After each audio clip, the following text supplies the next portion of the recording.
Hi, it's time for another verb of the day. Today's verb is conceal, and this verb was suggested by the viewer Luis. Luis, thank you so much for making another great suggestion. Now, let's take a look at some of the definitions or the ways that we can use this verb. The first way you are likely to see conceal used means to hide something or to keep something from sight. And I should add, it could also be to keep or hide someone from sight. A second and certainly related way we might use conceal is to keep something secret or to prevent some type of disclosure or recognition. So you can probably see these two definitions are very much connected. In number one, we're hiding something, some type of object, right? Something that one could see. And then in two, we're really focused on kind of words and information. And again, the idea of hiding those. For now, you should know that conceal is a regular verb. If you want to make the progressive form of this verb, all you need to do is add ing, and that forms concealing. The past tense and the participle form of this verb can be made by adding ed. Our base verb, conceal, ends in a voiced L sound. This means our ed ending is just going to make a D sound, and we're not going to add an extra syllable when we say it. So the past tense and the participle form of the verb should sound like this: concealed, concealed. Now, there is a phrasal verb you might encounter. Definition and the meaning here is not that different, but I think it's always good to have many examples. So one phrasal verb you might encounter is to conceal from. So generally this means we're hiding someone or something from someone else or from something else. An example of this: did you conceal that test from mom and dad? Right? So maybe a child is talking to another sibling and wanting to know.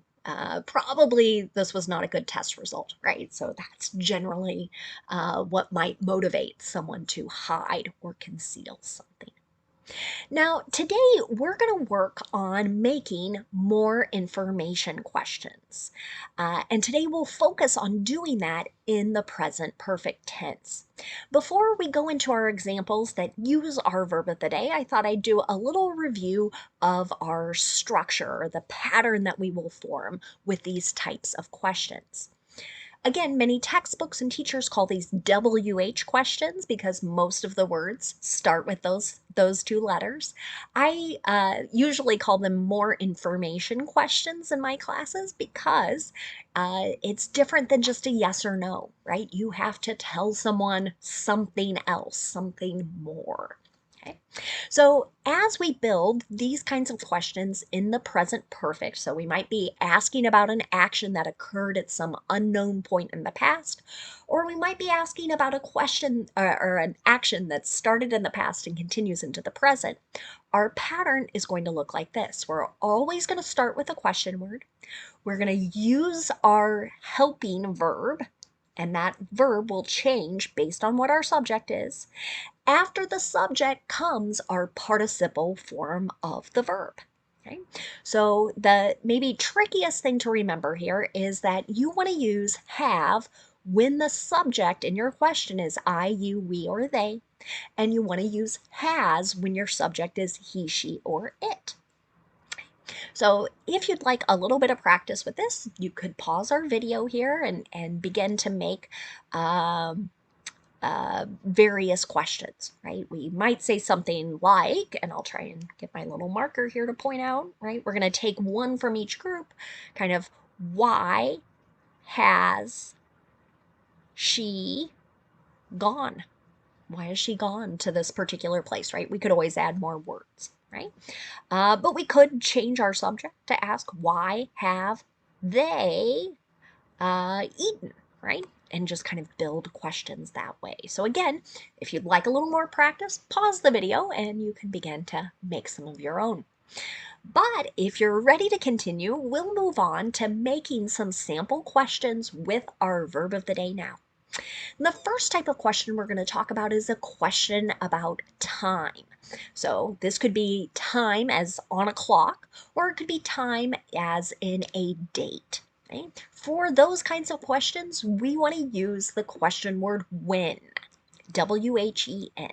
And then we're going to follow the pattern we just looked at. So my example here, when have you concealed bad news from your supervisor?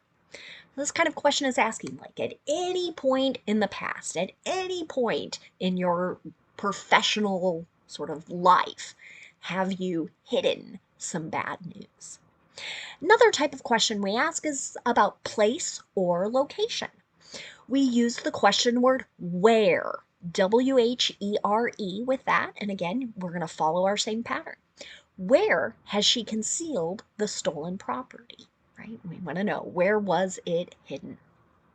Another type of question you might hear is a question about the manner in which an action is done. We use the question word how, H-O-W with that. How have they concealed their relationship? Right? So here we want to know kind of maybe how were they able to hide that they were a couple? Another kind of question we ask is the reason a particular action is done. We use the question word why with that, W-H-Y. So why has he concealed the loans from his wife?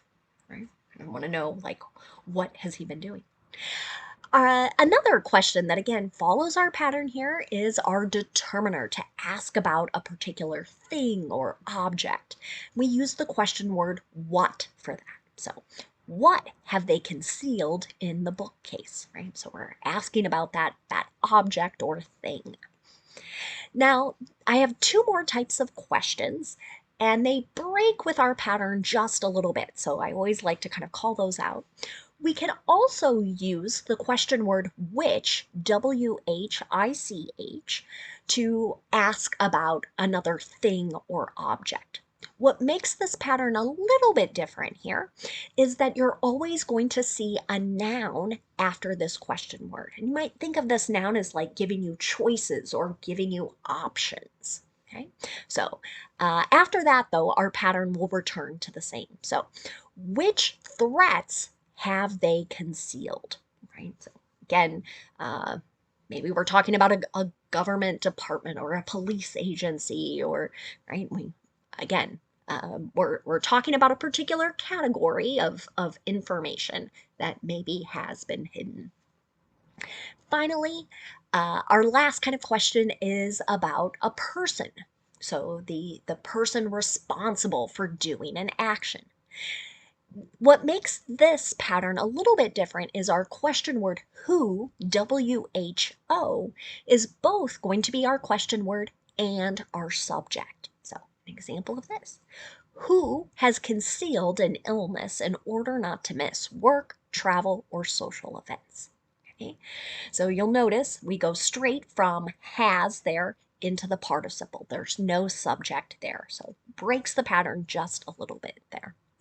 That particular question was motivated because as I looked for examples, there were reports in this last year of really high percentages of adults in the United States who admitted to trying to hide some kind of illness so they wouldn't either miss something important or enjoyable. Now, let's spend a moment looking at some words that are related to our verb conceal. And the first word we'll discuss is the noun concealment. This noun can have a couple meanings. It could refer to the action of hiding something or preventing something from being known, right? So that can be that physical object, or it could be that idea of like information. An example of this, the tycoon was arrested on charges of fraud and concealment of assets.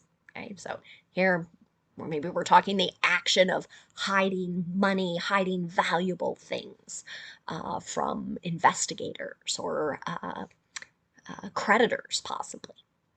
Another way to use the noun concealment can refer to something that is going to act as a hiding place. An example of that in a sentence might be, they ran into the concealment to get away from the pursuers. Okay, so kind of imagine something is serving as that hiding place. Another word you might encounter is the adjective concealable.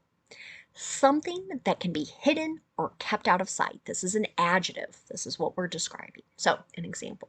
The pouch is easily concealable. So here we're maybe describing some kind of small fabric type container. And again, someone is describing that you can easily hide it or keep it out of sight. Now, last thing we'll talk about today is the noun concealed carry. And I'm sort of embarrassed to admit that as I looked for examples of this verb being used in everyday English, here in our American media, this is probably the most common way that it's used. So, concealed carry refers to either the act or practice of concealing and carrying, I should say, carrying a concealed firearm. So, that could be like a gun, right? And there are various laws that allow that to be done publicly, allow it to be okay legally. And again, when you see conceal frequently, it's going to be followed by this concealed carry.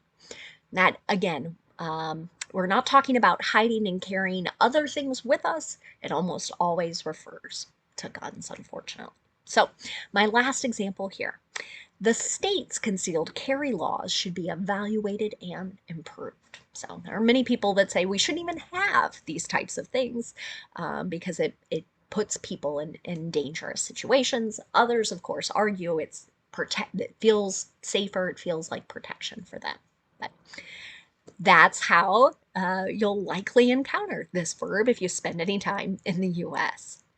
Again, I want to say a special thanks to Luis for suggesting today's verb, and thank you all for watching. Have a great day.